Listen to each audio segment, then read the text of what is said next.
అధికార కూటమి పార్టీ టీడీపీకి ఎదురుదెబ్బ తగిలింది. అన్నమయ్య జిల్లాలో సీనియర్ నాయకులు సుగవాసి సుబ్రహ్మణ్యం టీడీపీకి రాజీనామా చేశారు. ఈ మేరకు పార్టీ అధినేత చంద్రబాబుకు రాజీనామా లేఖను అందజేశారు. సుగవాసి సుబ్రహ్మణ్యం 2024లో రాజంపేట టీడీపీ ఎమ్మెల్యే అభ్యర్థిగా పోటీ చేశారు. TDP senior leader Sugavasi Palakondrayudu తనయుడిగా సుబ్రహ్మణ్యం రాజకీయాల్లోకి వచ్చారు.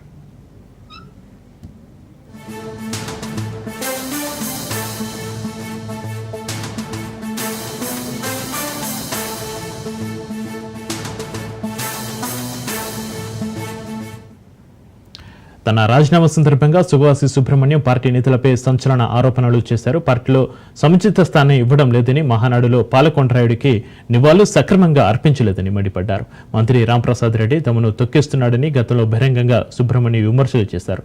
ఇక సుబ్రహ్మణ్యం రాజీనామాతో రాయచోటి, రాజంపేటలో టీడీపీకి నష్టం జరిగే అవకాశం ఉన్నట్టుగా పలువురు రాజకీయ నేతలు చెబుతున్నారు.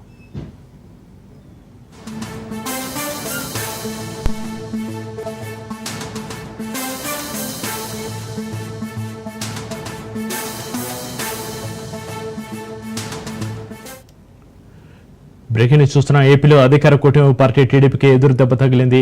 అన్నమయ్య జిల్లాలో సీనియర్ నాయకులు సుగవాసి సుబ్రహ్మణ్యం టీడీపీకి రాజీనామా చేశారు. ఈ మేరకు పార్టీ అధినేత చంద్రబాబుకు రాజీనామా లేఖను అందజేశారు. సుగవాసి సుబ్రహ్మణ్యం 2024లో రాజంపేట టీడీపీ ఎమ్మెల్యే అభ్యర్థిగా పోటీ చేశారు. TDP senior leader Sugavasi Palakondrayudu తనయుడిగా సుబ్రహ్మణ్యం రాజకీయాల్లోకి వచ్చారు.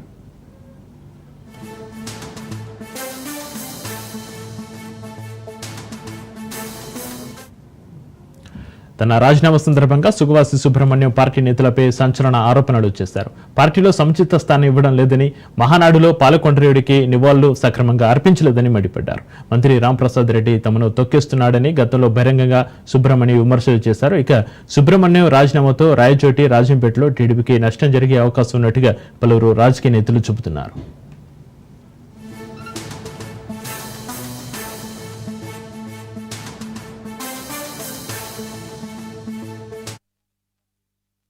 కార్యకర్తలు, ప్రజలు ఇచ్చిన సలహాల మేరకు, సూచనల మేరకు వాళ్ళ అభిప్రాయాలను గౌరవిస్తూ వారి మనోభావాలకు అనుగుణంగా నడుచుకోవడంలో భాగంగా ఈ నిర్ణయం తీసుకోవడం జరిగింది.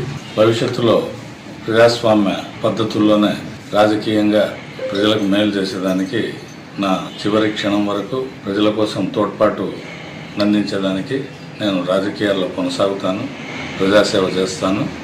అది ఏ విధంగా అనేది ప్రజలతో మాట్లాడే వాళ్ళ ఆలోచనలకు అనుగుణంగా నిర్ణయం తీసుకోవడం జరుగుతుంది. మీకు తెలియజేస్తాను.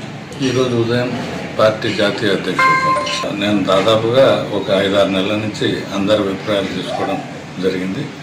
దాని ప్రకారం నిర్ణయం జరిగింది. ఇప్పటికైతే నాకు ఈ రోజు వరకు అయితే ఆలోచన లేదు.